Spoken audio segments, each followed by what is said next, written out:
नरेंद्र मोदी इस तरीका के प्रधानमंत्री है कि उनके प्रधानमंत्री बनने के बाद हर एक संकट पे संकट ही देश में आ रहा है कि मोदी जी को ना बिल्कुल सक्षम नहीं है देश चलाने के लिए, और देश चलाने का उनके बस की बात नहीं है। तेल खाने का, गाड़ी का, मेट्रो से सफर करो, घर से काम करो, सोना मत खरीदो। अब बताइए, ये सब ज्ञान देने के बाद मोदी जी क्या किए?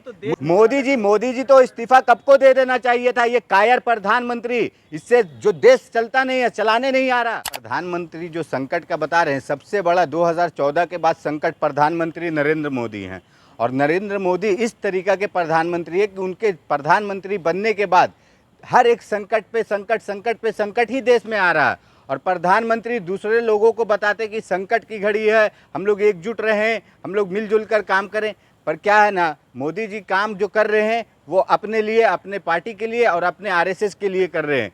और ये जो बयान दे रहे हैं मोदी जी, आप देखिए, संकट का दूसरे को ज्ञान दे रहे हैं लेकिन खुद उस पर पालन नहीं कर रहे हैं। किस तरीके से, देखिए, हैदराबाद में कल बयान दिए, उसके बाद रैली गाड़ी लेके उनकी चल रही है, पूरा काफिला चल रहा है। वहाँ से गुजरात उठकर गए, गुजरात में पूरा काफिला चल रहा है। लेकिन आपको डीजल पेट्रोल का चिंता नहीं है, क्यों? आपको कोई भी तकलीफ नहीं, आप कुछ भी करेंगे तो चलेगा। लेकिन जनता लोग भूखे मरे, जनता भूखे मरेगी, आपको ये ज़रूरत है कि हाँ, जनता भूखे मरे, क्या करे? तेल मत खाओ। अरे भाई, तेल नहीं खाओ तो कैसे खाना बनाएगा? चुनाव खत्म हुआ, इधर मोदी जी देश को जो है संकट की तरफ दिखा रहे हैं, कैसे समझा जाए? देखिए, बंगाल चुनाव खत्म हुआ, ये जननायक राहुल गांधी जी ना पार्लियामेंट में ही पिछले महीने में ही बोले थे कि देखिए, चुनाव खत्म होगा, उसके बाद इन लोगों का देखिए किस तरीका से हाहाकार मचाने वाला काम करेंगे। और ये कहाँ गए मोदी जी? आप बताइए, पार्लियामेंट में जब राहुल जी बोल रहे थे तो महिला आरक्षण के पीछे छिप रहे थे। क्या बोले थे? कि महिला आरक्षण पास नहीं करने दे रहा। किस तरीका से मोदी जी ने हंगामा खड़ा किए, किस तरीका से 8 बजे संबोधित करने के लिए देश को बैठ गए थे। लेकिन इतनी बड़ी संकट की बात है, और कहाँ एक चुनावी मैदान, एक रैली में से बयान दे रहे हैं देश की जनता को कि देश में ऐसा ऐसा संकट आने वाला। देख लीजिए क्या संकट है। जनता का फिक्र है तभी तो बोल रहे हैं। जनता का फिक्र था तो मतलब उस समय क्या फिक्र था, जब राहुल गांधी जी 2 महीना से बोल रहे हैं कि हाँ, युद्ध के कारण देश में बहुत बड़ा संकट आने वाला है, तो उस समय मोदी जी कहाँ गए हुए थे? भारतीय जनता पार्टी लोग कहाँ थी? अब क्या हुआ ना, जो बोले ना, आप लोग जानते हैं कि देखिए, चुनाव जब था, चुनाव के कारण मोदी जी साइलेंट बैठे थे और राहुल गांधी जी कह रहे थे कि चुनाव खत्म होगा, देखिएगा किस तरीका से ये लोग हाहाकार मचाएंगे। आप देखिए, बंगाल में इलेक्शन समाप्त हुआ, दूसरे दिन दिल्ली पहुंचे, तीसरे दिन कैसे 997 रुपया कमर्शियल सिलेंडर पे रेट बढ़ा दिया गया। उसके बाद देख लीजिए, 4 दिन नहीं बीता, किस तरीके से हंगामा कर दिए, सोना मत खरीदो। देश को झुकने नहीं देंगे। देश को कौन झुकने? तो मुमकिन है, देखिए, मोदी है तो उम्मीद है। सुनिए ना, जो देश को झुकने का नहीं बात कर रहे हैं, देश किसके सामने झुक रहा है? हमारे प्रधानमंत्री नरेंद्र मोदी ट्रम्प के सामने झुक रहे हैं, पुतिन के सामने झुक रहे हैं, सिलेंडर हुए हुए, कंप्रोमाइज हुए हुए। और देश के लोगों को क्यों बीच में क्यों शामिल कर रहे हैं? मोदी जी खुद झुके हुए हैं, और देश कभी न झुका है न झुकेगा।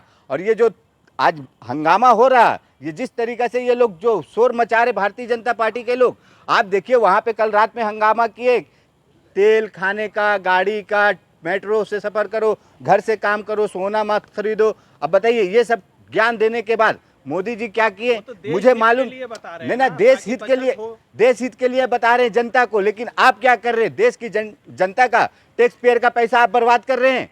आप किस तरीके से बर्बाद कर रहे हैं? आप देखिए किस तरीके से यहाँ पे ज्ञान दिए। आप लोग को हमने पहले भी बोले कि मोदी जी है ना, जो वो बोलते हैं ना, वो जो मदारी वाला काम करते, मदारी वाला काम कल रात में किए, और दिन में जाके धर्म वाला काम कर रहे हैं कि जनता कोई आवाज नहीं उठाएगी, क्योंकि मोदी जी भाई धर्म के पीछे छिप के तो देश में चल रहे हैं और देश के सत्ता चला रहे हैं। इस फरमान का मतलब क्या समझा जाए मोदी? इस फरमान का मतलब यही समझिए कि मोदी जी को ना बिल्कुल सक्षम नहीं है देश चलाने के लिए, और देश चलाने का उनके बस की बात नहीं है। वो जुमलेबाजी करेंगे और अपने को खुद को बहुत बड़ा बनते हैं, कुछ भी भाई 10 लाख का सूट पहन रहे, 1.5 लाख का चश्मा पहन रहे, कुछ भी कर रहे हैं, लेकिन जनता के लिए उनके ऊपर बहुत दबाव है कि जनता कुछ न करे। आप सोना खरीदेंगे कि नहीं? क्योंकि प्रधानमंत्री बोल रहे हैं सोना मत खरीदिए। नहीं, देखिए, प्रधानमंत्री बोल रहे सोना ना खरीदिए।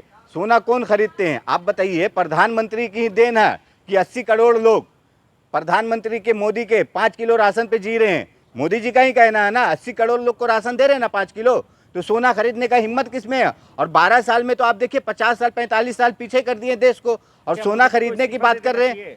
क्या बोल रहे हैं सर? मोदी जी को इस्तीफा दे देना चाहिए, देश में मोदी जी तो इस्तीफा कब को दे देना चाहिए था। ये कायर प्रधानमंत्री, इससे जो देश चलता नहीं है, चलाने नहीं आ रहा और संभल नहीं पा रहा, और खुद क्या ना धर्म के पीछे छिपकर ये सिर्फ है। नहीं तो अगर सही तरीके से देखेंगे ना नैतिकता, कि अगर राजनीति जो होती है कि जनता के हित में काम करने का बात करना चाहिए, जनता के लिए बात करना चाहिए, अगर ये करते तो ये कब को ना चल जाते। लेकिन ये तो क्या है ना, धर्म के पीछे छिप के अपना सत्ता की रोटी सेक रहे हैं और सत्ता पे काबिज हैं।